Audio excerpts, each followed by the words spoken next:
നല്ല രാജ്യങ്ങളിൽ നിന്നുള്ള കുടിയേറ്റക്കാർ വരട്ടെയെന്ന് Trump. Africa, Asia, Middle East എന്നിവിടങ്ങളിൽ നിന്നുള്ള കുടിയേറ്റക്കാർക്കെതിരെ US മുൻ പ്രസിഡന്റ് ഡൊണാൾഡ് ട്രംപ്. അധികാരത്തിലിരിക്കുമ്പോൾ പോലും ഇത്തരം കുടിയേറ്റക്കാർക്കെതിരെ റിപ്പബ്ലിക്കൻ പാർട്ടിയുടെ പ്രസിഡന്റ് നോമിനി കൂടിയായ ട്രംപ് ആക്ഷേപകരമായ പ്രസ്താവനകൾ നടത്തിയിരുന്നു. സ്വിറ്റ്സർലാൻഡ്, ഡെൻമാർക്ക് പോലുള്ള നല്ല രാജ്യങ്ങളിലുള്ളവർ US-ലേക്ക് കുടിയേറുന്നില്ലെന്നാണ് ട്രംപിന്റെ പരാതി. കഴിഞ്ഞ ദിവസം ഫ്ലോറിഡയിൽ ഒരു തിരഞ്ഞെടുപ്പ് പ്രചാരണ പരിപാടിയിൽ സംസാരിക്കുകയായിരുന്നു ട്രംപ്. അനധികൃത കുടിയേറ്റക്കാർ ജയിലിൽ നിന്ന് വരുന്നവരാണെന്നും ഇവർ US-ലേക്ക് വരാൻ കാരണം പ്രസിഡന്റ് ജോ ബൈഡനാണെന്നും ട്രംപ് കുറ്റപ്പെടുത്തി. അനധികൃത കുടിയേറ്റക്കാർ അവിശ്വസനീയമായ സ്ഥലങ്ങളിൽ നിന്നോ ദുരന്ത രാജ്യങ്ങളിൽ നിന്നുമാണ് വരുന്നത്. സ്വിറ്റ്സർലാൻഡ്, ഡെൻമാർക്ക്, നോർവേ തുടങ്ങിയ നല്ല രാജ്യങ്ങളിൽ നിന്ന് ആളുകളെ US-ലേക്ക് എത്താത്തത് എന്താണെന്നും അവർ US-ലേക്ക് വരാൻ താൻ ആഗ്രഹിക്കുന്നെന്നും ട്രംപ് പറഞ്ഞു. ഹെയ്ത്തിയെയും ആഫ്രിക്കയിലെ ചില രാജ്യങ്ങളെയും അങ്ങേയറ്റം മോശം രാജ്യങ്ങളെന്ന് ട്രംപ് ഒരിക്കൽ പറഞ്ഞത് ഏറെ വിവാദമായിരുന്നു. വരുന്ന നവംബറിൽ നടക്കുന്ന പ്രസിഡൻഷ്യൽ തെരഞ്ഞെടുപ്പിൽ പ്രസിഡന്റ് ജോ ബൈഡനുമായാണ് ട്രംപ് കൊമ്പുകോർക്കുന്നത്.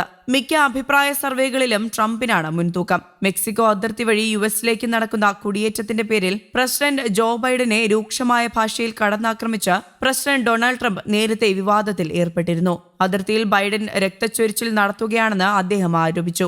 ഇക്കൊല്ലം നവംബറിൽ നടക്കുന്ന പ്രസിഡന്റ് തെരഞ്ഞെടുപ്പിൽ സ്ഥാനാർത്ഥികളാണ് ട്രംപും ബൈഡനും. തെരഞ്ഞെടുപ്പിൽ ഏത് പക്ഷത്തേക്കും ചായാവുന്ന വോട്ടർമാരുള്ള സംസ്ഥാനങ്ങളായ മിഷിഗൺ, വിസ്കോൺസിൻ എന്നിവിടങ്ങളിൽ റിപ്പബ്ലിക്കൻ പാർട്ടിയുടെ തെരഞ്ഞെടുപ്പ് യോഗങ്ങളിൽ പ്രസംഗിക്കവെയാണ് ട്രംപ് കുടിയേറ്റ പ്രശ്നം ഉയർത്തിയത്. ബൈഡന്റെ കീഴിൽ എല്ലാ സംസ്ഥാനവും അതിർത്തി സംസ്ഥാനമായി മാറിയെന്ന് ട്രംപ് പഴിച്ചു. ലോകത്ത് എല്ലായിടത്തും നിന്നുമുള്ള മോശം ആളുകളെ കൊണ്ടുവന്ന് അമേരിക്കക്കാരുടെ പിന്നാമ്പുറങ്ങളിൽ തള്ളിയിരിക്കുകയാണ് ബൈഡൻ എന്നും ആരോപിച്ചു. അതേസമയം വിസ ചട്ടങ്ങൾ കർശനമാക്കിയിരിക്കുകയാണ് ന്യൂസിലൻഡും. കുടിയേറ്റക്കാരുടെ എണ്ണത്തിൽ റെക്കോർഡ് വർധന ഉണ്ടായതോടെയാണ് വിസ നടപടികൾ കർശനമാക്കിയിരിക്കുന്നത്. കഴിഞ്ഞ വർഷം ഏകദേശം 1,73,000 ആളുകൾ വിവിധ ജോലികളിലേക്കായി ന്യൂസിലൻഡിലേക്ക് കുടിയേറ്റം നടത്തിയതായി പ്രസ്താവനയിൽ പറയുന്നു. കുറഞ്ഞ നൈപുണ്യമുള്ള, വൈദഗ്ധ്യം ആവശ്യമില്ലാത്ത ജോലികൾക്കും ഇംഗ്ലീഷ് ഭാഷയിലെ പ്രാവീണ്യം നിർബന്ധിതമാക്കുന്നതുൾപ്പെടെയുള്ള മാറ്റങ്ങളാണ് നിലവിൽ വരിക.